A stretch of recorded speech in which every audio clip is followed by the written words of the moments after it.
Suatu hari, saat kota Madinah sedang dalam suasana aman dan tenang, terlihat dari tempat ketinggian di pinggir kota debu tebal yang mengepul ke udara. Debu itu semakin meninggi, bergumpal-gumpal hingga hampir menutup angkasa.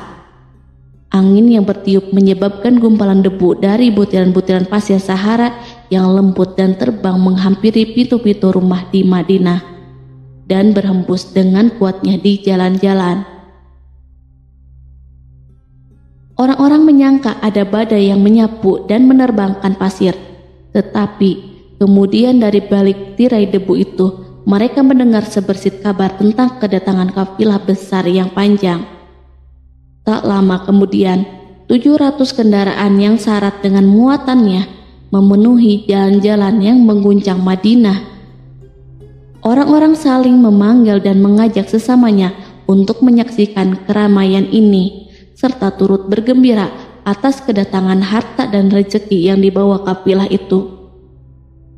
Ummul Mukminin Aisyah ketika mendengar suara hiruk-pikuk kafilah yang bergerak maju itu bertanya, "Apakah yang terjadi di kota Madinah?" Ada yang menjawab, "Kafilah Abdurrahman bin Auf baru datang dari Syam membawa barang-barang dagangannya." "Jadi kafilah itu yang telah menyebabkan semua guncangan ini?" tanya Ummul Mukminin. "Benar, wahai Ummul Mukminin. Jumlahnya 700 kendaraan." Ummul Mukminin menggeleng-gelengkan kepala. Pandangannya menerawang jauh seolah-olah sedang mengingat-ingat peristiwa yang pernah dilihat atau ucapan yang pernah didengarnya. Kemudian ia berkata, "Aku pernah mendengar Rasulullah Shallallahu Alaihi Wasallam bersabda, aku melihat Abdurrahman bin Auf masuk surga dengan merangkak." Abdurrahman bin Auf akan masuk surga dengan merangkak. Mengapa ia tidak memasukinya dengan melompat atau berlari kecil bersama angkatan pertama para sahabat Rasulullah? Sebagian sahabat menyampaikan cerita Aisyah kepadanya, maka ia pun teringat telah mendengarkan hadis ini dari Nabi lebih dari satu kali dan dengan redaksi yang berbeda-beda. Sebelum tali-tali pengikat perniagaannya dilepas, Abdurrahman melangkahkan kakinya ke rumah Aisyah lalu berkata kepadanya, "Engkau telah mengingatkanku suatu hadis yang tidak pernah kulupakan. Maka saksikanlah bahwa kafilah ini dengan semua muatannya beserta kendaraan dan perlengkapannya aku persembahkan di jalan Allah Azza wa Jalla." Seluruh muatan 700 kendaraan itu dibagi-bagikan kepada semua penduduk Madinah dan sekitarnya sebagai perbuatan baik yang agung. Peristiwa yang satu ini saja sudah cukup untuk mengukir sebuah gambaran yang sempurna tentang kehidupan Rasulullah. Abdurrahman bin Auf, dialah saudagar yang sukses, lebih sukses daripada kesuksesan yang pernah ada. Dia merupakan orang kaya dengan kekayaan yang melimpah ruah. Dia adalah seorang mukmin bijaksana yang tidak ingin bagian dari keuntungan agamanya hilang begitu saja, dan tidak sudi kekayaannya membuat dirinya tertinggal dari kafilah iman dan pahala surga. Untuk itu, ia mendermakan harta kekayaannya dengan kemurahan hati dan kesadaran nurani. Sebelum saya melanjutkan, dimohon kepada pemirsa untuk menonton video ini sampai selesai supaya tidak ada kesalahpahaman dalam memahami isi cerita, serta mohon bantu channel ini supaya semakin berkembang dengan cara subscribe dan tinggalkan like serta komen positifnya. Semoga apa yang dilakukan pemirsa bernilai pahala. Abdurrahman bin Auf adalah salah seorang dari 8 orang yang lebih awal masuk Islam. Abu Bakar datang kepadanya menyampaikan Islam, termasuk kepada Utsman bin Affan. Tidak ada persoalan yang tertutup baginya dan tiada keraguan yang menjadi penghalang. Bahkan dia segera pergi bersama Abu Bakar As-Siddiq menemui Rasulullah untuk menyatakan baiat dan memikul bendera Islam. Sejak menganut Islam sampai berpulang ke rahmatullah dalam usia 75 tahun, ia selalu menjadi teladan yang cemerlang sebagai seorang mukmin yang besar. Hal ini menyebabkan Nabi memasukkannya dalam 10 orang yang telah diberi kabar gembira sebagai ahli surga. Umar radhiyallahu anhu mengangkatnya sebagai anggota majelis syuro yang terdiri dari 6 orang yang merupakan calon khalifah yang akan dipilih sebagai penggantinya. Kala itu Umar berpesan, Rasulullah wafat dalam keadaan ridho kepada mereka. Cepatnya Abdurrahman masuk Islam telah menyebabkan dirinya harus mengalami penganiayaan dan penindasan dari Quraisy. Ketika Nabi Muhammad SAW memerintahkan para sahabatnya hijrah ke Habasyah, Abdurrahman bin Auf pun ikut berhijrah. Ia kemudian kembali lagi ke Mekah, lalu hijrah untuk kali kedua ke Habasyah, dan selanjutnya hijrah ke Madinah. Ia ikut bertempur di Perang Badar, Uhud, dan peperangan-peperangan lainnya. Keuntungannya dalam perniagaan sangat besar hingga mencapai batas yang membuat dirinya sendiri merasa takjub dan heran, sehingga ia berkata, "Sungguh, aku melihat diriku ini seandainya mengangkat batu, niscaya kutemukan emas dan perak di bawahnya." Perniagaan Abdurrahman bin Auf bukanlah jenis perdagangan yang tercela maupun monopoli. Bahkan ia sendiri bukanlah orang yang berlomba-lomba untuk mengumpulkan harta atas dorongan agar menjadi orang kaya. Sekali-kali bukan itu, melainkan suatu amal dan kewajiban yang keberhasilannya akan menambah kedekatan jiwa kepada Allah dan berkorban di jalannya. Abdurrahman bin Auf seorang yang kuat emosi jiwanya, di mana ia menemukan kepuasan emosinya itu dalam amal yang mulia. Apabila ia tidak sedang sholat di masjid dan tidak sedang berjihad dalam peperangan, ia pasti sedang mengurus perniagaannya yang berkembang pesat. Sehingga kapilah-kapilahnya dari Mesir dan Syria membawa ke Madinah barang-barang muatan yang dapat memenuhi kebutuhan seluruh jazirah Arab, baik pakaian maupun makanan. Ia menunjukkan kepada kita bahwa seorang yang kuat emosi jiwanya adalah ketika kaum muslimin hijrah ke Madinah. Rasulullah pada waktu itu menerapkan aturan untuk mempersaudarakan 2 orang sahabat, salah seorang dari muhajirin warga Mekah dan yang lain dari Ansor penduduk Madinah. Persaudaraan ini berjalan dengan sempurna hingga membuat hati terpesona. Orang-orang Ansor yang merupakan penduduk asli Madinah membagi seluruh kekayaan miliknya menjadi 2 dengan saudaranya dari kalangan muhajirin. Bahkan istri pun direlakan. Apabila ia beristri 2, ia pun rela menceraikan 1 untuk diperistri saudaranya. Ketika itu Rasul yang mulia mempersaudarakan antara Abdurrahman bin Auf dengan Sa'ad bin Rabi. Sa'ad berkata kepada Abdurrahman, "Saudaraku, aku adalah penduduk Madinah yang paling banyak harta. Silahkan pilih separuh hartaku dan ambillah. Aku juga mempunyai 2 istri. Perhatikanlah yang lebih menarik hatimu dan aku akan menceraikannya, sehingga engkau dapat memperistri dirinya." Abdurrahman bin Auf menjawab, "Semoga Allah memberkahi dirimu dalam istri dan hartamu. Tunjukkanlah letak pasar kepadaku." Abdurrahman pergi ke pasar. Ia berjual beli di sana dan mendapatkan keuntungan. Kehidupan Abdurrahman bin Auf di Madinah, baik semasa Rasulullah maupun sepeninggal beliau, selalu ditunaikan dengan sempurna untuk memenuhi hak agama ini dan beramal di dunia.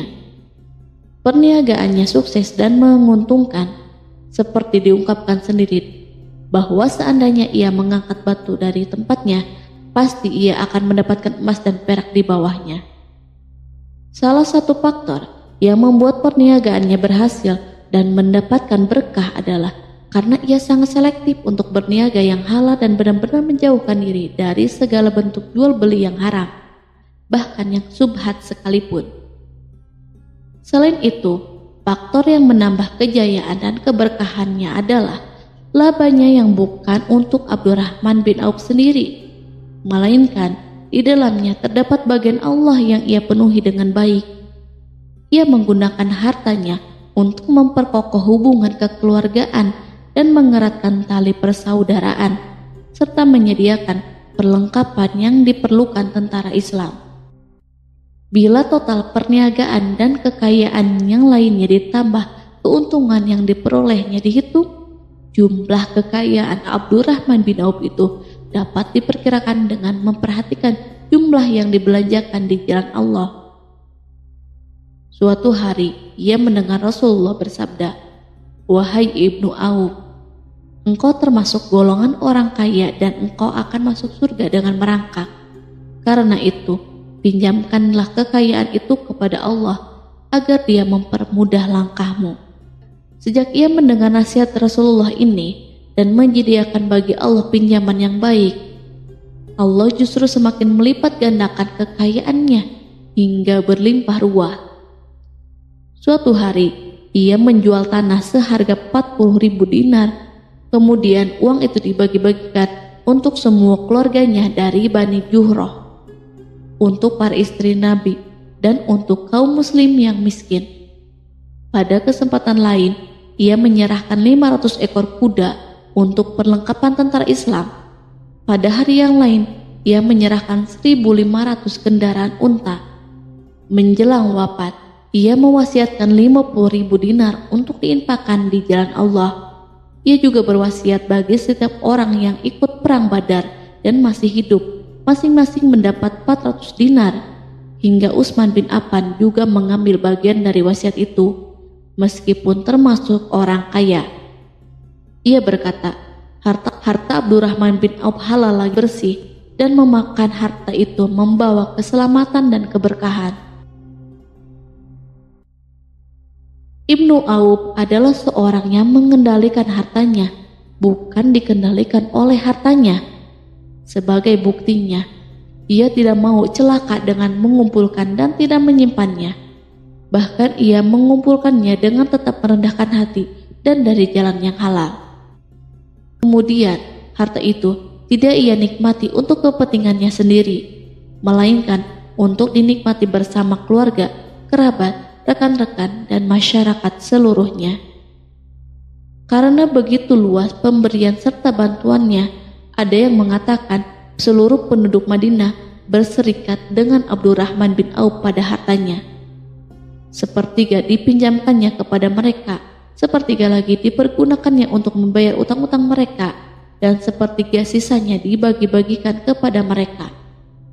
Harta kekayaan ini tidak akan pernah membuat kelegaan dan kesenangan pada dirinya selama ia belum menemukan jalan untuk membela agama dan membantu rekan-rekannya. Adapun untuk selain itu, ia selalu merasa khawatir terhadap kekayaannya.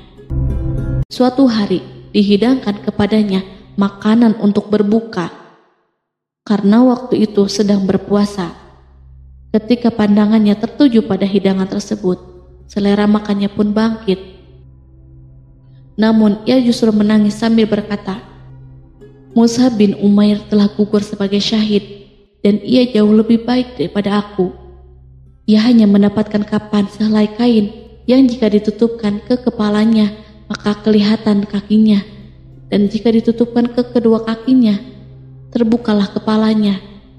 Demikianlah pula Hamzah yang jauh lebih baik daripada aku. Ia pun gugur syahid, dan saat akan dikuburkan hanya mendapatkan sehelai selendang. Dunia telah dihamparkan kepada kami seluas-luasnya, dan hasil sebanyak-banyaknya telah diberikan kepada kami. Sungguh, kami khawatir bila pahala kebaikan kami telah disegerakan balasannya di dunia." Pada peristiwa lain, sebagian sahabat berkumpul bersamanya menghadapi jamuan makan di rumahnya. Tak lama setelah makanan diletakkan di hadapan mereka, Abdurrahman menangis, sehingga rekan-rekannya bertanya, "Apa yang membuatmu menangis?" Ia pun menjawab, "Rasulullah telah wafat, dan semasa hidupnya beliau beserta keluarganya tidak pernah merasakan kenyang makan roti gandum. Apa harapan kita apabila dipanjangkan usia tetapi tidak menambah kebaikan bagi kita?" Demikianlah kekayaannya yang melimpah itu sedikit pun tidak membangkitkan kesombongan dan takabur dalam dirinya. Bahkan orang-orang mengatakan tentang dirinya, Seandainya seorang asing yang belum pernah mengenalnya kebetulan melihatnya sedang duduk bersama budak-budaknya, niscaya ia tidak akan bisa membedakan di antara mereka. Tetapi bila seorang asing itu mengenal satu saja sisi jihad Ibnu Auf dan ujian yang dihadapinya, ia pasti langsung mengetahui siapa dia. Misalnya, ia mengetahui bahwa di badannya terdapat 20 bekas luka di perang Uhud dan bahwa salah satu dari bekas luka itu meninggalkan cacat pincang yang tidak sembuh-sembuh pada salah satu kakinya. Contoh lain, beberapa gigi seringnya rontok di perang Uhud yang menyebabkan kecedalan yang jelas pada ucapannya. Saat orang asing itu tahu salah satu sisi ini, ia pasti menyadari bahwa laki-laki yang berperawakan tinggi dengan wajah berseri, kulit halus, pincang dan cedal sebagai tanda jasa dari perang Uhud. Itulah orang yang bernama Abdurrahman bin Auf. Semoga Allah ridho kepadanya dan ia pun ridho kepada Allah.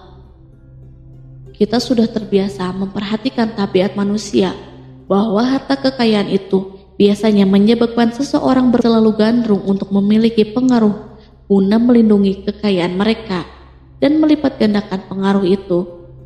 Selain untuk memuaskan nafsu demi kebanggaan dan kepuasan pribadi.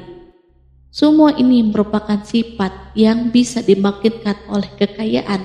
Tetapi bila kita melihat Abdurrahman bin Auf dengan kekayaan yang melimpah, kita akan menemukan manusia ajaib yang sanggup menguasai watak dasar manusia dalam bidang ini dan melangkahinya ke puncak ketinggian yang istimewa. Peristiwa itu terjadi ketika Umar bin Khattab hendak berpisah dengan rohnya yang suci dan memilih 6 orang di antara para sahabat Rasulullah agar mereka memilih salah seorang di antara mereka untuk menjadi khalifah yang baru. Pada waktu itu, semua jari menunjuk ke Ibnu Auf, bahkan sebagian sahabat telah menegaskan bahwa dialah orang yang lebih berhak menjadi khalifah di antara 6 orang itu. Namun, ia menjawab, "Demi Allah, seandainya diambilkan pisau lalu ditaruh ke atas leherku, kemudian kalian menusukkannya sampai tembus, itu lebih aku sukai daripada menerima jabatan tersebut." Demikianlah saat awal 6 orang terpilih itu mengadakan pertemuan untuk memilih salah seorang di antara mereka untuk menjadi khalifah yang akan menggantikan Al-Faruq, Umar bin Khattab. Abdurrahman bin Auf telah menyatakan kepada rekan-rekannya bahwa ia telah melepaskan haknya yang dilimpahkan Umar kepadanya sebagai salah seorang dari 6 calon yang akan dipilih menjadi khalifah. Dengan demikian, kewajiban mereka untuk melakukan pemilihan itu terbatas di antara mereka berlima saja. Sikap juhudnya terhadap pangkat jabatan ini dengan cepat telah menempatkan dirinya sebagai hakim di antara 5 orang tokoh terkemuka itu. Mereka menerima dengan senang hati agar Abdurrahman bin Auf menetapkan pilihan khalifah itu terhadap salah seorang di antara mereka berlima. Ali mengatakan, "Aku pernah mendengar Rasulullah menyipatimu bahwa engkau adalah orang yang dipercaya oleh penduduk langit dan dipercaya pula oleh penduduk bumi."